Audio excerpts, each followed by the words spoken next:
இந்த நாடும் நாட்டு மக்களும் நாசமாக போகட்டும். இந்த சினிமா டைலாக்கு ஏற்ற மாதிரி கரூரில் நடந்த பொலிட்டிக்கல் ரேலியில் 30 பேருக்கு மேலே இறந்துருக்காங்க. இதுக்கு நீங்கள் யாரை ப்ளேம் பண்ணுறீங்க? அந்த பொதுக்கூட்டத்தை நடத்தின மிஸ்டர் விஜயவா, இல்லை அதுக்கு பாதுகாப்பு கொடுத்த போலீஸியா, இல்லை இது தமிழ்நாட்டில் நடந்தது அதனால் தமிழ்நாட்டு அரசாங்கத்தையா? இந்த மாதிரி ப்ளேம் பண்ணிக்கிட்டே போனால் போய்கிட்டே இருக்க வேண்டியது தான்.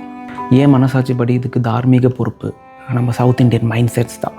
நம்ம இந்தியாவில் இருக்கிற 28 ஸ்டேட்ஸ்லேயும் இல்லாத ஒரு பழக்கம் நம்ம தென்னிந்தியாவில் இருக்கிற ஒரு 2-3 ஸ்டேட்ஸில் இருக்குது. அது என்ன தெரியுமா? ஆக்டர் ஒர்ஷிப்பிங், நடிகர் வழிபாடு. என்னை பொறுத்த வரைக்கும் அது ஒரு சாபக்கேடுன்னு நான் நினைக்கிறேன். இது இப்போ மட்டும் இல்லை, காலங்காலமாக இது நடந்துட்டு தான் இருக்குது. இப்போ இந்த பொலிட்டிக்கல் ரேலியில் பார்த்தீங்கன்னா மிஸ்டர் விஜயை பார்க்குறதுக்கு வந்த அந்த மக்களில் ஒரு 25% தான் அரசியல் காரணங்களுக்காக வந்திருப்பாங்க. அதாவது அவங்க கட்சி சார்பாக.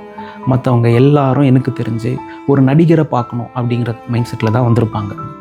கூட்டமும் கட்டுக்கடங்காமல் போய் அது எப்படியோ மாறி ஒரு கூட்ட நெரிசல் உருவாகி இவ்வளோ பேர் இறப்புக்கு காரணமாயிடுச்சு. இப்போ அதே இடத்துல போன வாரம் வேறு ஒரு கட்சியோட ஒரு பொலிட்டிக்கல் ரேலியோ பொதுக்கூட்டமும் நடந்துச்சுன்னு சொல்கிறாங்க. அதில் இப்படி நடக்கலைல்ல, அசம்பாவிதம். இதில் மட்டும் நடந்திருக்கு அப்படின்னா என்ன காரணம்?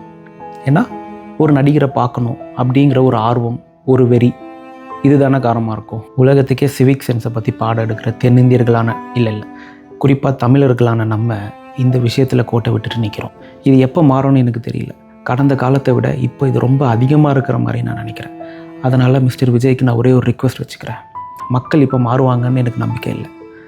அதனால் நீங்கள் மாறிக்கங்க. தயவு செஞ்சு ஒர்க் ஃப்ரம் ஹோம் பாலிடிக்ஸ் மட்டும் பண்ணுங்கள். அப்படி இல்லைன்னா நான் ஃபஸ்ட்டு சொன்ன மாதிரி தான் இந்த நாடும்